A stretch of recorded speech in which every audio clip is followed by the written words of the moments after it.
আমার মায়ার নবী, রহমতের নবী আমার যখন মদিনার মধ্যে গিয়ে হাজির, তখন পয়গম্বরের দুইজন সাহাবী, একজনের নাম মুআজ আর একজনের নাম মুআওয়াজ। এই দুইজন সাহাবী, একজনের বয়স হলো 8 বছর আর একজনের বয়স হলো 10 বছর। ছোট্ট ছোট্ট দুইজন সাহাবী নবীর কাছে আসিয়া বলে, নো পয়গম্বর, আপনি কেন মক্কা নগরী থেকে এখানে আসছেন? কারা আপনাকে এখানে আসতে বাধ্য করেছে? কে আপনাকে কষ্ট দিয়েছে গো নবী? আল্লাহর নবী ডাক দিয়া বলেন, আমাকে সবচেয়ে কষ্ট দিয়েছে আবু জাহেল। আবু জাহেল আমারে সবচাইতে বেশি কষ্ট দিয়েছে। তখন থেকে ওই মুআজ এবং মুআওয়াজ দুইজনে সিদ্ধান্ত নিয়েছে, আমরা আল্লাহর নবী রাহমাতুল লিল আলামিন, আল্লাহর নবীর সবচেয়ে চরম শত্রু, এই শত্রুকে আমরা হত্যা করব। ওরে যদি আমরা পাই দুনিয়া থেকে ওরে বিদায় করব। ওরে আল্লাহর বান্দা, ওরে যুবক, মদিনার মধ্যে যখন বদরের যুদ্ধের এলান, আল্লাহর নবী রাহমাতুল লিল আলামিন মদিনার মধ্যে যখন যুদ্ধের এলান শুরু হয়ে গেল, মুআজ এবং মুআওয়াজ দুইজন ঘরের মধ্যে গিয়েছে। ঘরের মধ্যে গিয়া দেখি মা তার কান্না করতেছে। মুআজ এবং মুআওয়াজ ডাক দিয়া বলে, মা গো, কেন কান্না করো গো মা? মায়া ডাক দিয়া বলে, শুনেছি মদিনার মধ্যে নাকি মক্কার কাফের বেঈমানেরা আসছে, আমার নবীর সাথে যুদ্ধ। আজকে যদি তোর বাবাই থাকতো, তোর বাবারে যুদ্ধের ময়দানে পাঠাইয়া দিতাম, আমি শহীদের স্ত্রী হইতাম। তোরা যদি বড় হইতি, তাহলে তোদেরকে পাঠাইয়া আমি শহীদের মা হইতাম। এবার ছোট্ট ছোট্ট দুইটা বাচ্চা ডাক দিয়া বলে, মা গো, ও মা, আমরা তো চিন্তা করেছি নবীর কাছ থেকে, আমরা চিন্তা করে ওয়াদা নিয়ে আসছি, আমাদেরকে বিদায় দাও, নবীর দরবারে যাব, আমরা গিয়া বদরের ময়দানে যুদ্ধ করব। আল্লাহর বান্দা মা জননী ডাক দিয়া বলে, তোরা ছোট্ট ছোট্ট বাচ্চা, তোরা কি যুদ্ধ করবি? যুদ্ধের ময়দানে তো তোদেরকে তো নেওয়া হবে না, তোরা তো যুদ্ধ করতে পারবি না। ছোট ছোট দুইটা বাচ্চা ডাক দিয়া বলে, মা গো, আমাদেরকে যদি দোয়া করে দাও, আল্লাহ তাআলা বড় মানুষদের দ্বারা আল্লাহ যেই কাজ নেন, আল্লাহ তাআলা সেই কাজ আমাদের দ্বারাই নিবে। মা দোয়া করে দিল, রে সন্তান যা, তোদের জন্য দোয়া করে দিল। মায়ে দোয়া করে দিল। মুআজ এবং মুআওয়াজ দুইজন দাঁড়ায় গেল। যুদ্ধের ময়দানে যখন দাঁড়ায় গেছে, নবী বলেন, যুদ্ধের উপযুক্ত যারা, তাদেরকে নেওয়া হবে, এছাড়া অন্যদেরকে নেওয়া হবে না। ওরে আল্লাহর বান্দা ও যুবক, নবী যুদ্ধের ময়দানে ছোট ছোট বাচ্চা যারা বয়স কম তাদেরকে বের করে দিচ্ছে। এমন সময় বড় ভাইয়ের বয়স হলো 10 বছর। ওই ভাইটাকে নবী বলেন, তুমি যুদ্ধের উপযুক্ত না, যুদ্ধের ময়দান থেকে, কাতার থেকে বের হয়ে যাও। ভাইটা ডাক দিয়া বলে, নবী, ও পয়গম্বর, আমি আমার মার কাছ থেকে বিদায় নিয়ে আসছি, ও পয়গম্বর, আমার মা আমাকে বিদায় দিয়েছে, যদি আমি আবার মায়ের কাছে ফিরিয়া যাই তাহলে আমার মা অজ্ঞান হয়ে যাবে, আমার মা পুরিয়া যাবে। ও পয়গম্বর, আমার জন্য দোয়া করে দেন, আল্লাহ তাআলা আমাকে শক্তি দিয়া দিবেন, আমি যুদ্ধের ময়দানে যুদ্ধ করতে পারব। ওরে আল্লাহর বান্দা যুবক, ওরে নবীর আশিক উম্মতির দল, ছোট ভাইটাকে এবার নবী ডাক দিয়া কয়, তুমি যুদ্ধের ময়দানের জন্য উপযুক্ত না, তাড়াতাড়ি বের হয়ে যাও। নবীরে ডাক দিয়া বলে, নবী, আমার বড় ভাইটাকে যুদ্ধের ময়দানে নিলে আমারে কেন বাদ দিবে নবী? নবী ডাক দিয়া বলে, নো সাহাবী, তোর ভাই তো তোর চাইতে 2 বছরের বড়, তোর ভাইকে দিয়া যুদ্ধের ময়দানে কাজ হবে, তুই তো আরো ছোট, তুই বের হয়ে যা, তোকে দিয়া কাজ হবে না। ছোট্ট ভাইটা ডাক দিয়া বলে, ও নবী, তাহলে যদি শক্তির পরীক্ষা করা হয়, আপনি আমার ভাইয়ের সাথে কুস্তি লাগাইয়া দেখেন, দেখেন না আমি কুস্তিতে আমার ভাইয়ের সাথে পারি কিনা। যদি আমি পারি, ও নবী, আমার যুদ্ধের জন্য দেন। নবী আমার বললেন, যাও, কুস্তির জন্য ময়দানে 2 ভাইকে লাগাইয়া দিল। এবার ছোট্ট ভাইটা বড় ভাইয়ের কানে কানে বলে, ওরে ভাই, তোরে তো আমার নবী এমনি নিয়া নিছেন, তুই তো যুদ্ধ করতে পারবি রে ভাই, আমারে তুই এই কুস্তিগিরির মধ্যে জিতাইয়া দিও, তুমি আমাকে একটু জিতাইয়া দিও, তাহলে আল্লাহ তাআলা হাসরের ময়দানে তোমাকে জয় করে দিবে।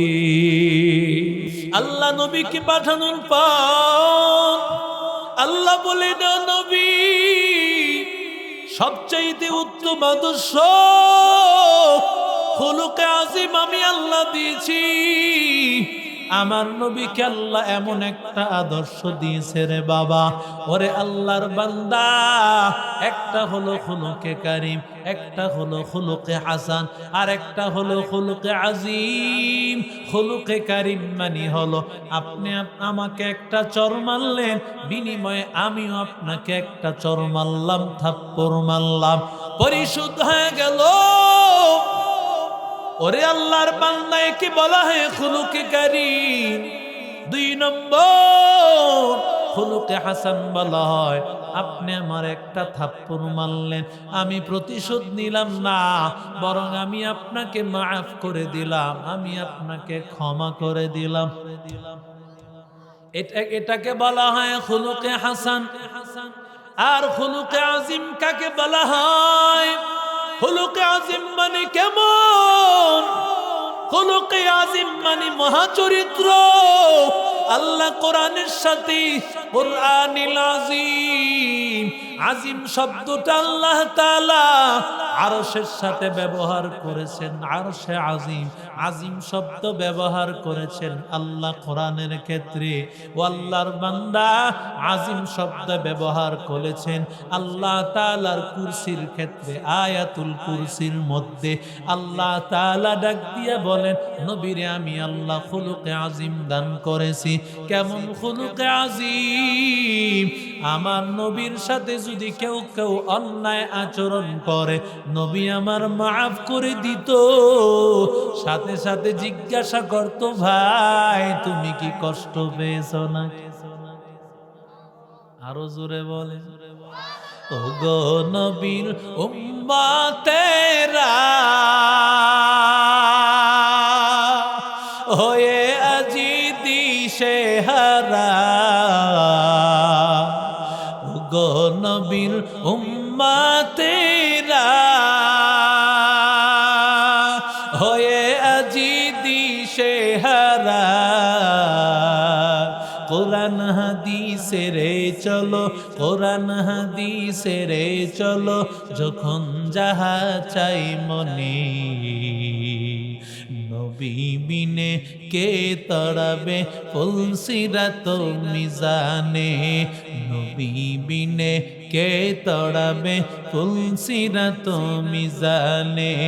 এমন এতিম নবী আমার, পিতা মাতা নাই যে তাহার,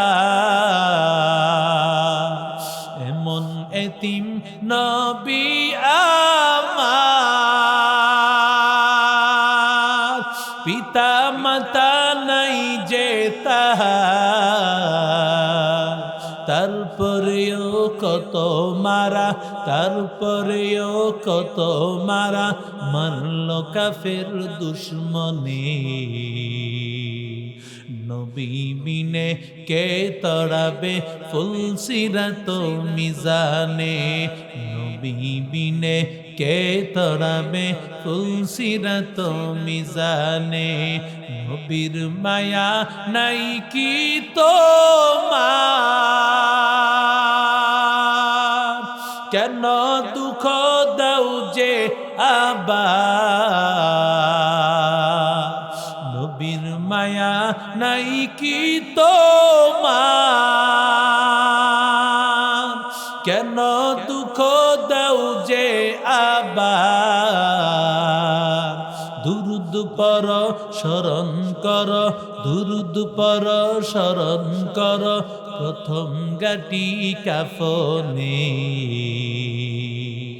নবী বিনে কে তড়াবে ফুলসিরাত মিজানে, নবী বিনে কে তড়াবে ফুলসিরাত মিজানে। জোরে বলেন আল্লাহু আকবার। ইমামুল আউয়ালিন আল আখিরিন, भर सदका रहमतल लिल आलमीन, सय्यिदुल कौनैन खत्मुल मुरसलीन, आखिर मदबूद फखरुल अव्वलीन, शुद्ध वजूदश रहमतल लिल आलमीन। मस्जिदे ओ शुद्ध हमारू ये जमीन, मंबअुल फत बने अवन मादने शफकत बने, सारे आलम के लिए पैगंबरी रहमत बने। वमा अरसलनाका इल्ला रहमतल लिल आलमीन।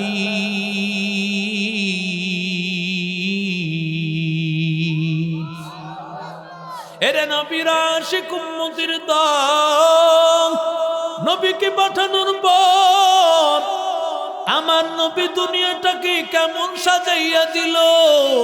যেই মানুষগুলো ছিল সবচাইতে খারাপ, আমাকে একটু বলো না মুসলমান, ও বাগবাড়ার এলাকার যুবক, ও মুরব্বী বাবারা, ওই আল্লাহর নবীর জমানায় সাহাবায়ে কেরামের ওই যুগটা নবীর যখন আগমন হয়েছে, ওটাকে তো আইয়ামে জাহিলিয়াতের সময় বলা হয়। ওই সময়ের চাইতে খারাপ সময় আর আসেনি। কথা কয়েন, আসেনি? কিন্তু আমার মালিক আল্লাহ কেমন ভাবে আল্লাহ পরিবর্তন করে দিয়েছেন। আমার নবী রাহমাতুল লিল আলামিন, যৌবন কালে আমার নবী যখন যুবক অবস্থায়, নবী আমার আল্লাহর নবী হিলফুল ফুজুল নামে একটা সংগঠন করেছেন। আর জোরে বলেন, শুধু নামাজ পড়ার নাম, শুধু কোরআন তেলাওয়াত করার নাম ইসলাম না। ও যুবক, কিছু তোমার সমাজের দায়িত্ব, এই দায়িত্বগুলো যদি তুমি পালন না করো তাহলে তুমি মানুষ হতে পারো নাই। আমার মায়ার নবী রাহমাতুল লিল আলামিন পয়গম্বরের কাছে কিছু সাহাবায়ে কেরাম নবীর ঘরের মধ্যে গিয়া হাজির। আমার নবী কিভাবে তার সারা দিনের ডিউটিটা কেমন, কেমন ভাবে নবীজি সারা দিন ঘরের মধ্যে কাটান। এগুলো জানার জন্য নবীর স্ত্রীদের কাছে হাজির, আল্লাহর নবীর স্ত্রীদের কাছে হাজির তিনজন সাহাবী। ওরা আসিয়া বলে, আমার নবী কেমন ভাবে ঘরে আমল করে। তখন বলল, নবীজি নামাজ পড়ে, কোরআন তেলাওয়াত করে। ঘরে আসার পর আমাদের নবী আমাদের ঘরে আমাদের কাজে সহযোগিতা করে। সুবহানাল্লাহ। আর আমি পানিটাও খাইতে পারি না। এই পানিটা আনো না। আরে বাপ রে বাপ, কি পাওয়ার! বাইরে বাইরে হ্যাঁ জুতার বাড়ি খার, ঘরে বউর কাছে পাওয়ার দেখায়। কতক্ষণ ঠিক কিনা? বউ স্ত্রীর সাথে যে গালিগালাজ করে, স্ত্রীকে যে মারধর করে, সে চরম পর্যায়ের বেয়াদব। কথা বলেন ঠিক কিনা? ওর মতো কাপুরুষ নাই। আদর্শ পুরুষ তো সে, যে নাকি ঘরের মধ্যে থাকবে নরম, বাহিরে থাকবে গরম। ঠিক কিনা? জোরে বলেন। ঘরের মধ্যে স্ত্রীর কাছে পাওয়ার দেখায়ও না, কারণ স্ত্রী যদি তোমার সার্টিফিকেট না দেয় জান্নাতে ঢুকতে পারবা না। সুবহানাল্লাহ। কোন সার্টিফিকেট কে দিবে? স্ত্রী দিবে তোমার ব্যাপারে। নবীজি বলেন, স্ত্রী যদি কোন স্বামীর ব্যাপারে সার্টিফিকেট দেয়, আমার স্বামী ভালো, সাথে সাথে জান্নাত। ওরে আল্লাহর বান্দা যুবক, আল্লাহর নবী ঘরের মধ্যে আসার পর নবী আমার ঘরের বিভিন্ন কাজে সহযোগিতা করে, রান্না বান্নার কাজে সহযোগিতা করে। মায়ার নবীজিতে নিজের জুতাটাও নিজে সেলাই করতেন। সুবহানাল্লাহ বলেন। নবীজি আমার জামাটাও নিজে সেলাই করতেন। বহু কাজ আমার নবীজি নিজেই করতেন। ওরে আল্লাহর বান্দা, ওরে আল্লাহর বান্দা যুবক,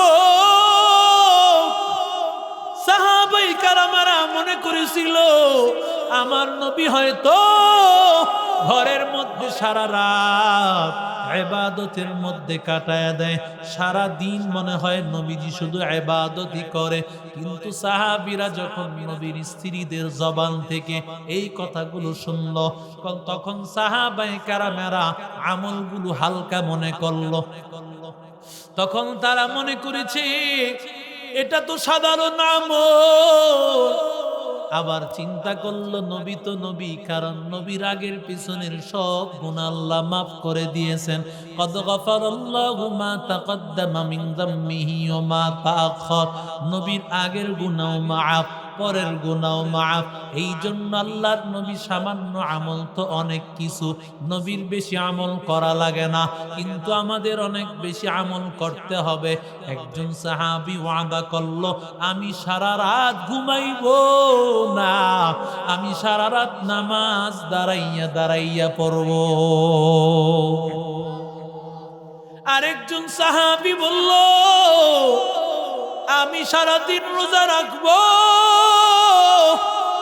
আরেকজন সাহাবী ওয়াদা করলো, বিবাহ করব না, বিবাহ না করে আমি সব সময় ইবাদতে কাটায় দিব। এইভাবে এই কথা বলিয়া ওরা যখন বিদায় হয়ে গেল, মায়ার নবী ঘরের মধ্যে গিয়া হাজির। নবী হাজির হওয়ার পর নবীর স্ত্রীরা ডাক দিয়া বলে, নো পয়গম্বর, তিনজন সাহাবী আসছিলেন, আসার পরে তারা এমন এমন কথা বলছেন। নবী আমার এই তিনজন সাহাবীকে ডাক দিয়েছেন, ও সাহাবায়ে কেরামের দল, তোমরা নাকি এমন কথা বলেছো। সাহাবীরা বলেন, পয়গম্বর হ্যাঁ, আমরা এই কথা বলেছি। নবী বলেন, না না, তোমাদের এই কথা কখনো সুন্দর হয় নাই। আমি আল্লাহর নবী, আমি রাতের বেলায় নামাজ পড়ি, আবার রাতের বেলায় ঘুমাইতে যাই, রাতের বেলায় স্ত্রীকেও আমি সময় দেই। আমি মায়ার নবী দিনের বেলা কখনো রোজা রাখি, কোনোদিন রোজা আবার ভাঙ্গি। আমি মায়ার নবী স্ত্রীদের সাথে মেলামেশা করি,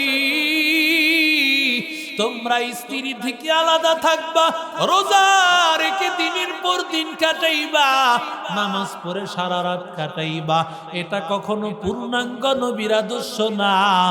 নবীর আদর্শ হলো নামাজও পড়বে, রোজাও রাখবে, সব কিছু করবে, পাশাপাশি দুনিয়ার কাজকর্ম, সমাজের কাজকর্ম, স্ত্রী পরিবার সমাজের কাজকর্ম করা লাগবে, ঠিক কিনা? আতিনা ফি দার দুনিয়া না হাসান, আতিনা ফি দার উকবা না হাসান, ইয়া গিয়াসাল মুস্তাগীসিন হদিনা লাফতিখারা বিল উলুমি ওয়াল গিনা, কাদের কুদরত দারি বার কামাল, أنت ربي أنت حسبي ذو الجلال, تو ही قادر جلیل اللہ جہادار, بہر حال تو ही میرا نگہدار. এরে আল্লাহর বান্দা যুবক, ও আল্লাহর গোলাম, যুবকদের দ্বারাই আমার আল্লাহ তাআলা, ওরে আল্লাহর বান্দা, ইসলামের যত কাজ হয়েছে নওজওয়ানদের দ্বারাই হয়েছে। ওরে আল্লাহর বান্দা যুবক, রহমাতুল লিল আলামিন যখন মদিনাতুল মুনাওয়ারাতে হাজির, আমার মায়ার নবী, রহমতের নবী আমার যখন মদিনার মধ্যে গিয়ে হাজির, তখন পয়গম্বরের দুইজন সাহাবী, একজনের নাম মুআজ আর একজনের নাম মুআওয়াজ। এই দুইজন সাহাবী, একজনের বয়স হলো 8 বছর আর একজনের বয়স হলো 10 বছর। ছোট্ট ছোট্ট দুইজন সাহাবী নবীর কাছে আসিয়া বলে, নো পয়গম্বর, আপনি কেন মক্কা নগরী থেকে এখানে আসছেন? কারা আপনাকে এখানে আসতে বাধ্য করেছে? কে আপনাকে কষ্ট দিয়েছে গো নবী? আল্লাহর নবী ডাক দিয়া বলেন, আমাকে সবচেয়ে কষ্ট দিয়েছে আবু জাহেল। আবু জাহেল আমারে সবচাইতে বেশি কষ্ট দিয়েছে।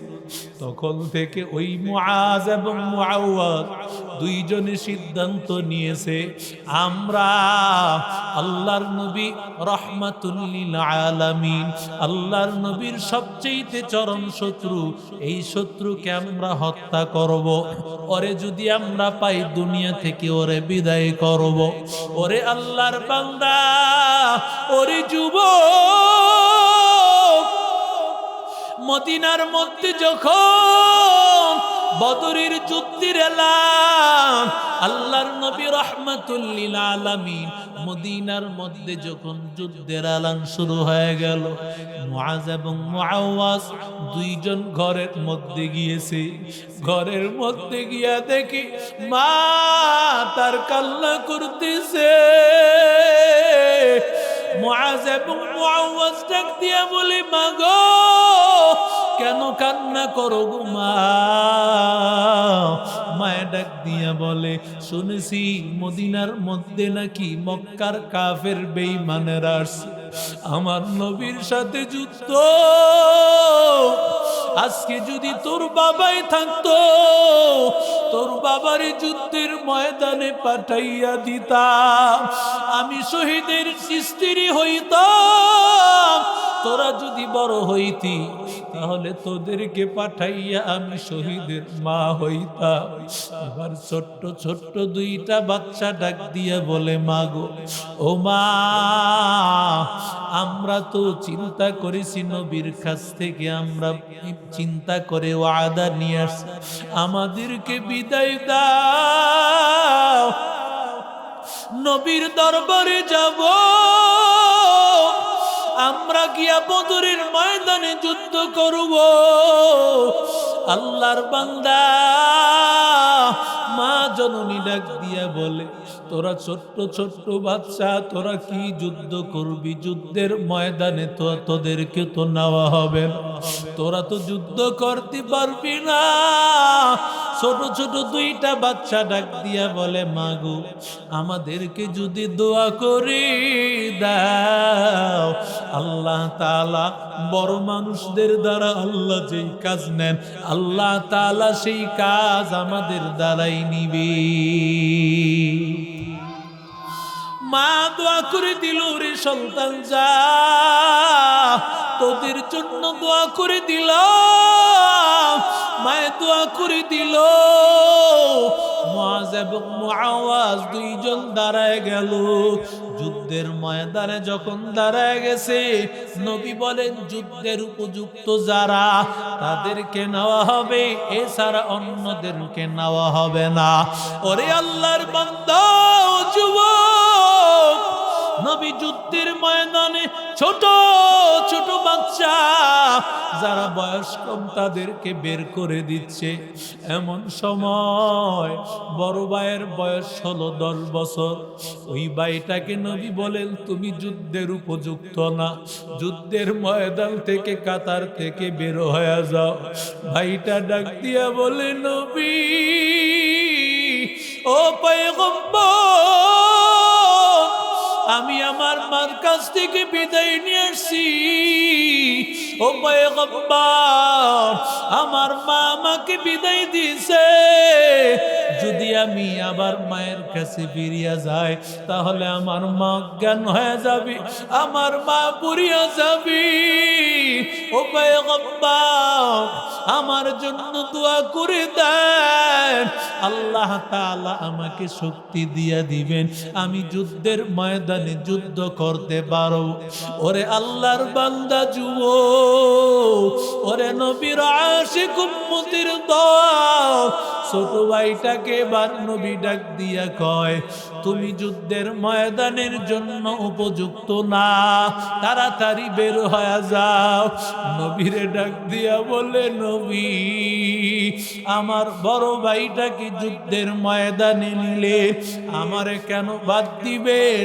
নবী নবী ডাক দিয়া বলে, নো সাহাবী, তোর ভাই তো তোর চাইতে 2 বছরের বড়, তোর ভাইকে দিয়া যুদ্ধের ময়দানে কাজ হবে, তুই তো আরো ছোট, তুই বের হয়ে যা, তোকে দিয়া কাজ হবে না। ছোট্ট ভাইটা ডাক দিয়া বলে, ও নবী, তাহলে যদি শক্তির পরীক্ষা করা হয়, আপনি আমার ভাইয়ের সাথে কুস্তি লাগাইয়া দেখেন, দেখেন না আমি কুস্তিতে আমার ভাইয়ের সাথে পারি কিনা। যদি আমি পারি, ও নবী আমার যুদ্ধের জন্য দেন। নবী আমার বললেন, যাও, কুস্তির জন্য ময়দানে 2 ভাইকে লাগাইয়া দিল। এবার ছোট্ট ভাইটা বড় ভাইয়ের কানে কানে বলে, ওরে ভাই, তোরে তো আমার নবী এমনি নিয়া নিছেন, তুই তো যুদ্ধ করতে পারবি রে ভাই, আমারে তুই এই কুস্তিগিরির মধ্যে জিতাইয়া দিও, তুমি আমাকে একটু জিতাইয়া দিও, তাহলে আল্লাহ তাআলা হাসরের ময়দানে তোমাকে জয় করে দিবে। ওরে আমরা করব জয়ের, ও যুবকেরা, ও আল্লাহর বান্দা যুবক, কেমন নবীর জন্য পাগল, আল্লাহর নবীর জন্য কেমন পাগল রে বাবা। আল্লাহর নবীর জন্য তারা এমন ভাবে নিজের জীবনকে দিয়েছে। এই জন্য আজকে থেকে ওয়াদা কর, লম্বা কথা বলার সময় নাই, সময় শেষ, আবার অন্য কোন সময়ে দেখা হবে। আলহামদুলিল্লাহ, আজকের মাহফিলের প্রধান মুফাসসিরের আগমন, জোরে কন্নারায়ে তাকবীর, লিল্লাহি তাকবীর, নারায়ে তাকবীর।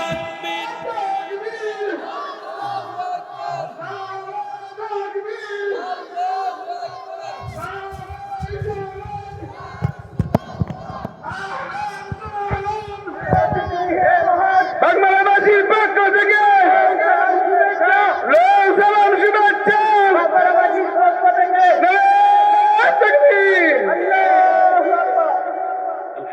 আলহামদুলিল্লাহ ভাই।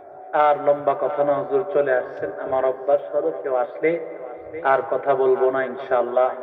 আমাদের মাহফিলের আজকের প্রধান মুফাসসির হযরতুল আল্লাহ হযরত মাওলানা ইনামুল হক আজাদি বারাকাল্লাহু ফি হায়াতি হুজুর আমাদের মধ্যে উপস্থিত হয়েছেন, অত্যন্ত চমৎকার আলোচনা করেন।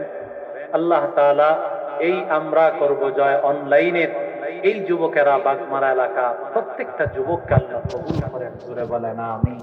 এদের জন্য আমি দিন দিয়ে দোয়া করি, মহব্বত করি। বিশেষ করে অনেক ভাই, জহির ভাই সাথে সবসময় যোগাযোগ রাখেন, জহির ভাই, এবং বিদেশে প্রবাসে অনেক ভাইয়েরা সেখানে থাকেন। আল্লাহ তাআলা যে ভাইগুলো প্রবাসে থাকেন, আল্লাহ তাদেরকে সুস্থ রাখেন, আল্লাহ তাআলা তাদেরকে নেক হায়াত দান করেন, জোরে বলেন আমিন। আজকের মাহফিল আল্লাহ কবুল করেন। আসসালামু আলাইকুম ওয়া রাহমাতুল্লাহ।